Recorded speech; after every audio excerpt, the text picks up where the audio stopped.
What it do, y'all? It's your boy E2 Blue coming back at you again, man. Hey, just wanted to chime in real quick on the first preseason game that happened yesterday. Now, I was watching the game on my phone because I was coming back from the beach. But I just want to say, I need fans. Well, before I get into that, let me chime in on this Micah Parsons thing real quick. Micah clearly wants to be in Dallas, right? And those of you know, we keep hearing articles about, oh, yeah, he made a trade request, he wants to leave. That's what players do, right? When they get frustrated with their contracts, or the lack thereof, Now, I've heard so many different things. Mind you, I'm not in the building, so I don't know exactly what is being said behind closed doors, but apparently there is a number for his contract. Mind you, Micah can't go nowhere anyway because he's still technically under his rookie contract. We have his rights for another year or two. This year he's slated to get $24 million anyway, whether we sign him or not. So this would just be an extension of his rookie contract, or the ending of his rookie contract. Now, is he gonna get the bag? Yeah, we know he's gonna get the bag. But as I segue into this first preseason game, clearly this team is top heavy. Now, there's not really a issue with a team being top heavy, but I think in our situation, it hasn't been the best for us. We need to be a more balanced team, I believe. We can't rely on our second and third string guys to do everything. Like, we're very top heavy. All our money is up top. You know that. None of our starters really played, other than Mozzie. But we know where Mozzie is. This is Mozzie's last chance to prove that he belongs not only with the Dallas Cowboys, but in the football, in the NFL. A lot of people talk about his lack of discipline and want to. And that's possibly it. You know what I mean? Because he shouldn't have said his rookie year that I don't like football, I just like to hit. Well, when you say things like that, that sticks with you, bro. And when you don't perform, that shines like a light. It's almost like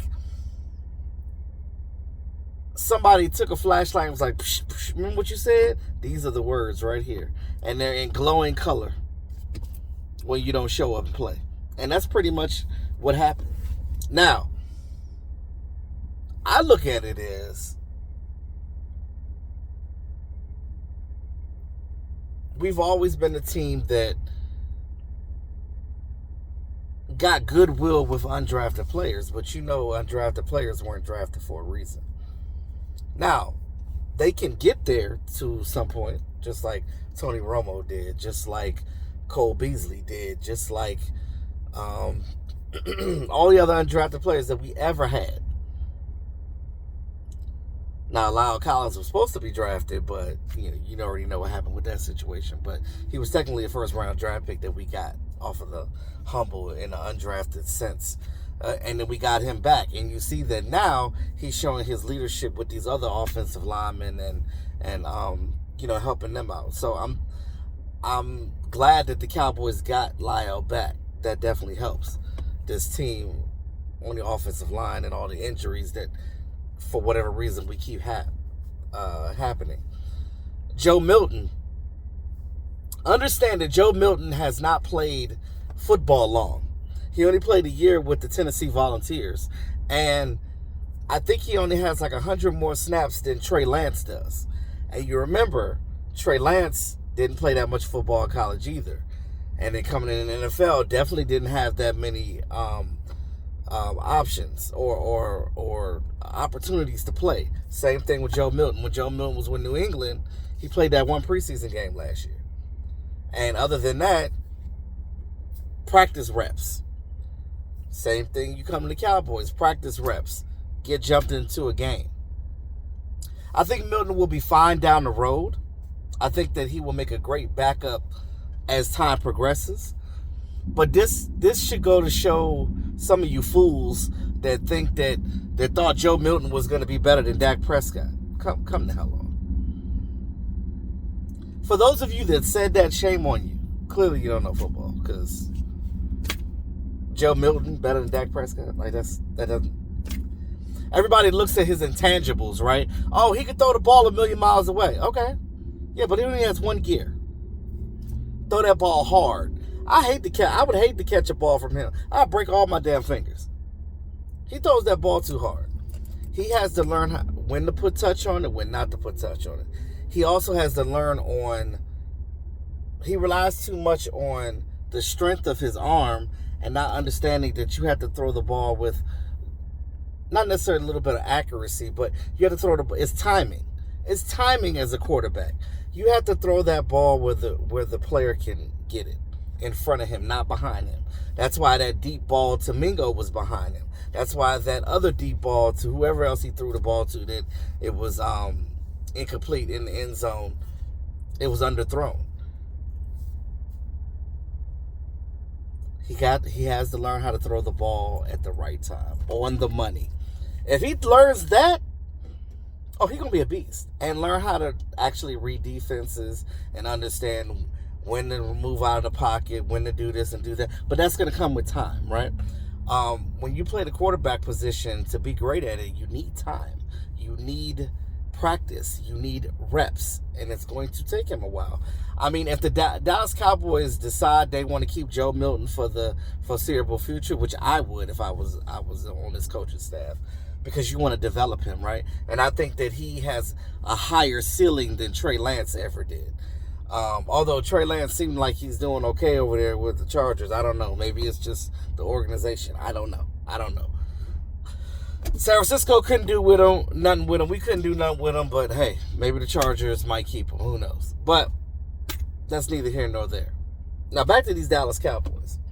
Now, whenever they do sign Micah Parsons, which they will, he ain't going nowhere. Don't worry about that. He will be playing week 1. You're definitely going to see a difference with this team when the starters get in there. But I really think that since Dak Prescott has not played since week 9 of last year, he's definitely going to need those reps. And then coming back off of a hamstring issue. When you get hit, those ailments seem like they creep back up. Now, if you ever played football or any contact sport, you know that if you had soft tissue injuries of any sort, and you ain't been hit in a while, and you go get hit that first time, you're like, oh, shit, I feel that. It's just one of those things where you got to get back into the groove of playing football and the rigorous hits that you get every day, right? And I think that it ain't above Dak Prescott to play in this game, in these preseason games. And I really think that they need to play some of the starters. I don't give a damn if it's 2 drives, a half a quarter, a whole quarter, or the whole first half. Not the whole first half. That's too much. At least give them a couple of drives to get into the groove of playing football, because we don't want our first 3 games to be their preseason, because what's going to happen is our first 6 games are pivotal, because they're definitely winnable games. Where our season gets treacherous, it's towards the back end. So you want to just stack wins up in the beginning, so that by the time you get to the back end of the season, you can fall here or fall there and still be a playoff team. Now, I look at this year as a rebuild, not a rebuild. I look at this year as a evaluation year, right? We got a whole new coaching staff, right? Other than Lunda Wells. We have a new offensive scheme and a new defensive scheme. These players are still learning. Now, if you're judging things off of that Rams game and saying that, they didn't play with physicality and stuff like that, yeah, I agree that the physicality should have been there more. But also put it in perspective that the Rams have the same coaching staff as they had. Other than their drafted and undrafted players, they got the same core team. Their core team already knows what's going on. They do the same thing every year. We got a new system. So our guys, not to make excuses, but these guys got to catch up. These guys got to learn this particular playbook. And you look at guys like Overshown and Maris Leofau, and the guys that's been here for 2 years, 2 or 3 years. We didn't change defensive coordinators. You had Dan Quinn. Then you had I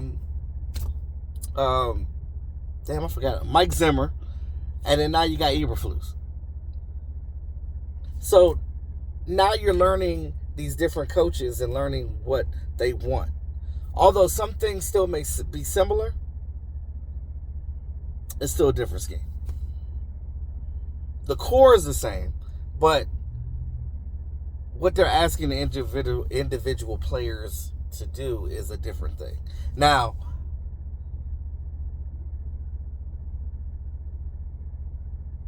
when you're playing physical, that means you know everything. You know what you're doing. You know where you're supposed to be at. There's no question. When you have to think about anything on that field,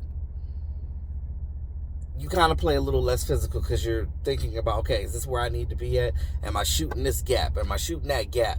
Are we in cover 3? Are we in cover 4? Are we playing nickel? Are we in a base zone defense? Are we man to man? Or what are we doing? What are we doing? Or if we got a 3-4 front end and in the back end is some hybrid 2 linebacker, 3 safety scheme that we're running. You never know. So now that exotic shit, that's what was that coach that we had? He was a twin. Not PK, not Carroll. Y'all know who I'm talking about. The defense core that we had before. I don't know why his name is not coming to my head, but Rob, you know what I'm talking about. The twins. The brothers. I don't know if they're twins. Are they twins? I think they're twins. Rex and Rob Ryan. Damn. Yeah, when we had Rob Ryan on his defense and that exotic crap, and everybody was like, doing all that exotic shit, but ain't doing nothing. So sometimes making the defense simple is just a better way to go because players understand what's going on, and then it's all about the shifting, right? Showing something different pre-snap and then doing something post-snap, something different post-snap. Now, that's the type of defense I like to play in. Like, if I were a linebacker in that system, I would love that. I would love that. Because you don't know what we're going to do. And when you're confident in what you're doing, it makes the team play better in the whole. Your confidence level gets up.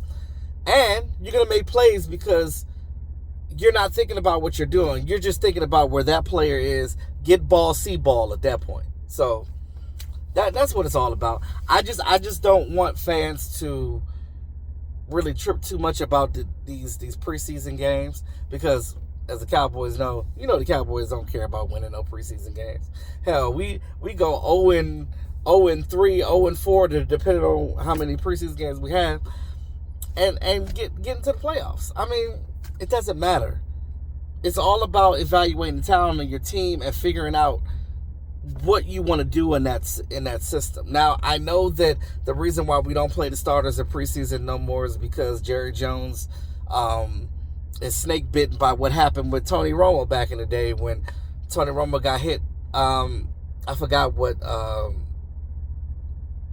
defensive end hit him with Seattle that one year and cracked his back up.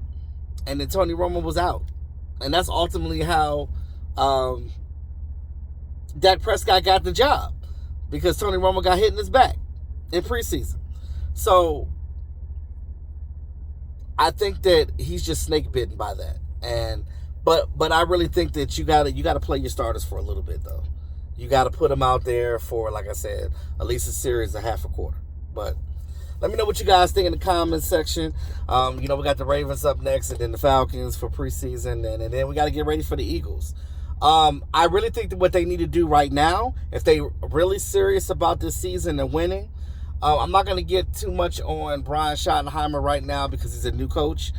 He's definitely has to learn. He has a learning curve himself, so I'm gonna give him a little bit of time. I'm not gonna frustrate him more than he probably already is right now, because I get it. Being a coach and a player for Dallas Cowboys ain't no joke. That's a hard task to do when the camera and the spotlight is on you 24/7. That's a lot of pressure. It's a lot of pressure. So I'm not even gonna sit here and try to act like because we all human. Ain't nobody perfect. We make mistakes, but we gotta learn from them. But yeah, they need to get some defensive tackle help. They need to get a veteran cornerback in here. I would love to see Stephon Gilmore. I don't know why they ain't signed him yet, but whatever. And figure out what are we doing with the running back thing. I love when Malik Davis, we just got him back, brought him back to the team off the street. Ain't been in training camp and had a great preseason game. I know Jadon Blue has a bruised heel, but we got to get these guys back. We got to see what Miles Sanders can do. I know they didn't play Javonte Williams. That should let you know right now that they want him to be the starter. But I want to see these running backs play. I want to see what they can do within this system, because running the ball is going to be pivotal. We can't be going in these games throwing the ball 8-10 times in a row to start the game off. Can't do that. You got to have some balance. We have to start with that run. We have to set the presence for that run game. That will open up everything for this, because we already know what we can do in the air with Dak Prescott and George Pickens and Lamb. We know what they can do. And then Jake Ferg too. They're all gonna eat. They're gonna eat. We know they're gonna eat. But we gotta get this running game right. We get this running game right, then I will feel much better about this team this season. But either way, let me know what you guys think in the comment box. It's your boy E2 Blue. I was keeping it real. Y'all have a great day.